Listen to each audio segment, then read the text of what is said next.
தோல்வி என்பது உடம்பில் இல்லை, அது மனதில். மரணம் வரும் வரை ஒவ்வொரு தோல்வியும் உடல் தோல்வி இல்லை, மனரீதியான தோல்வி. இதை மறந்து விடாதே. நீ விழுந்தாய். உலகம் உன்னை பார்த்து சிரிக்கிறது போல் தோன்றுகிறது. ஆனால் கேள், மிக கவனமாக கேள். உலகம் உன்னை பார்க்கவே இல்லை.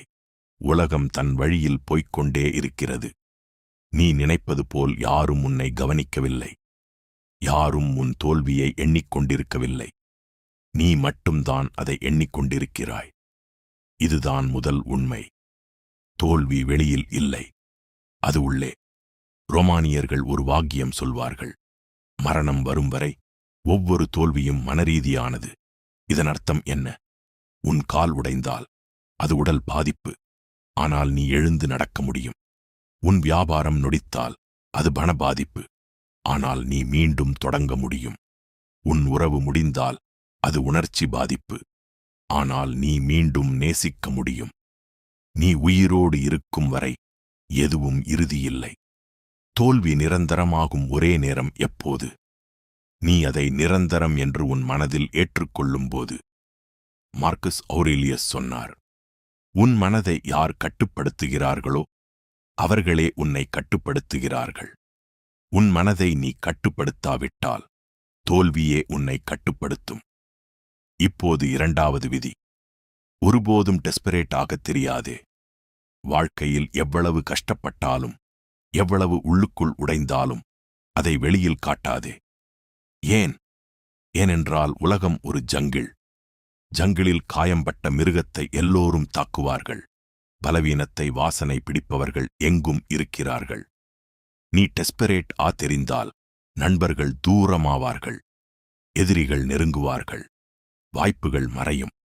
ஆனால் நீ அமைதியாக கட்டுப்பாட்டுடன் இருந்தால் மக்கள் உன்னை மதிக்கத் தொடங்குவார்கள். வாய்ப்புகள் தானாக வரும். முன்னோர்கள் எல்லாம் இப்படித்தான் வாழ்ந்தார்கள். அவர்கள் வலியை வீட்டில் அழுதார்கள், ஆனால் வெளியே நடக்கும்போது நிமிர்ந்து நடந்தார்கள். அவர்கள் கஷ்டத்தை மனதில் சுமந்தார்கள், ஆனால் முகத்தில் காட்டவில்லை. இதுதான் அமைதியான வேதனை. ஒவ்வொரு பெரிய மனிதனும் இப்படித்தான் கஷ்டப்பட்டான். செனக்கா சொன்னார், வேதனைப்படு, ஆனால் அமைதியாக. கூக்குரல் போடாதே, ஒரு கல் போல் நில். ஒரு கதை சொல்கிறேன். ஒரு போர்வாள் வீரன் போரில் காயம் அடைந்தான். அவனுக்கு கடுமையான வலி, ஆனால் அவன் சத்தம் போடவில்லை. அவன் முகம் சுளிக்கவில்லை. அவன் அமைதியாக நின்றான். எதிரிகள் அவனை பார்த்தார்கள். அவர்களுக்கே பயம் வந்தது. ஏன்? ஏனென்றால் வலியை அமைதியாக சுமக்கும் மனிதன் அபாயகரமான மனிதன். அவன் எதையும் சமாளிக்க முடியும் என்று தெரிகிறது. நீயும் இப்படி இரு. உன் ஃபெயிலரை ஒரு சீக்ரெட் வெபன் ஆக மாற்று. யாரும் உன் வலியை பார்க்க வேண்டாம். யாரும் உன் கண்ணீரை பார்க்க வேண்டாம். அவர்கள் பார்க்க வேண்டியது ஒன்றே ஒன்றுதான்: நீ இன்னும் நிற்கிறாய். இப்போது இறுதி உண்மை, மிக ஆழமான உண்மை. மரணம் உன்னை தேடி வரும்போது அது உன்னை உயிரோடு கண்டுபிடிக்கட்டும்.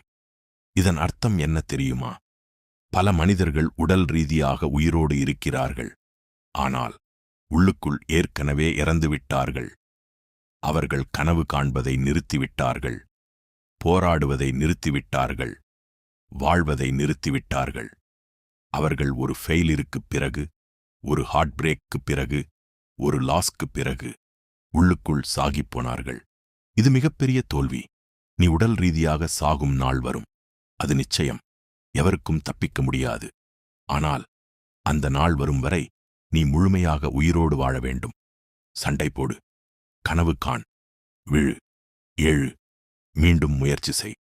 ஏனென்றால் மரணம் வந்து உன்னை பார்க்கும்போது அது ஒரு உடைந்த, தோற்ற, கனவு இல்லாத மனிதனை பார்க்கக்கூடாது. அது இறுதி மூச்சு வரை போராடிய ஒரு மனிதனை பார்க்க வேண்டும். இதுதான் ரியல் விக்டரி. உலகை வெல்வது இல்லை, உள்ளுக்குள் இறந்து விடாமல் இருப்பதுதான். இப்போது பிராக்டிக்கல் பேசுவோம். இதை எப்படி செய்வது? 1. டிஃபீட்டை ஐடென்டிட்டி ஆக மாற்றாதே. நான் தோற்றவன் என்று சொல்லாதே. நான் ஒரு தோல்வியை சந்தித்தேன் என்று சொல்லு. வித்தியாசம் பெரியது. முதலாவது, அது நீ யார் என்பது. இரண்டாவது, அது உனக்கு நடந்தது. நீ அந்த நிகழ்வு இல்லை. 2. ஒரு நாளுக்கு ஒரு சிறிய நடவடிக்கை. உலகம் முழுவதையும் இன்று சரி செய்ய வேண்டாம். ஒரு சிறிய ஸ்டெப் எடு. நாளை இன்னொரு ஸ்டெப். வாரம் முடிவில் நீ இடத்தை மாற்றியிருப்பாய். 3. யார் உன்னை கீழே தள்ளுகிறார்களோ அவர்களிடம் இருந்து தூரமாகு. தோல்வியின் போது சில மனிதர்கள் உன்னை மேலும் கீழே தள்ள முயற்சிப்பார்கள். அவர்களை ஐடென்டிஃபை செய். அவர்களிடம் இருந்து விலகு. 4. உன் வேதனையை எரிபொருளாக மாற்று. வேதனையை அழுவதற்கு பயன்படுத்தாதே, அதை வேலை செய்வதற்கு பயன்படுத்து. ஒவ்வொரு ஃபெயிலியரும் ஒரு லெசன். அதை படித்துக்கொள். முன்னேறு. 5. அமைதியாக திரும்பி வா.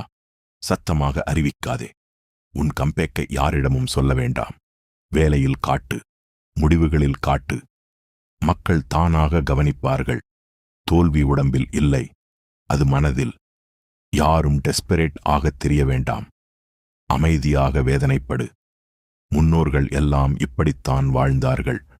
மரணம் உன்னை தேடி வரும்போது அது உன்னை உயிரோடு கண்டுபிடிக்கட்டும்.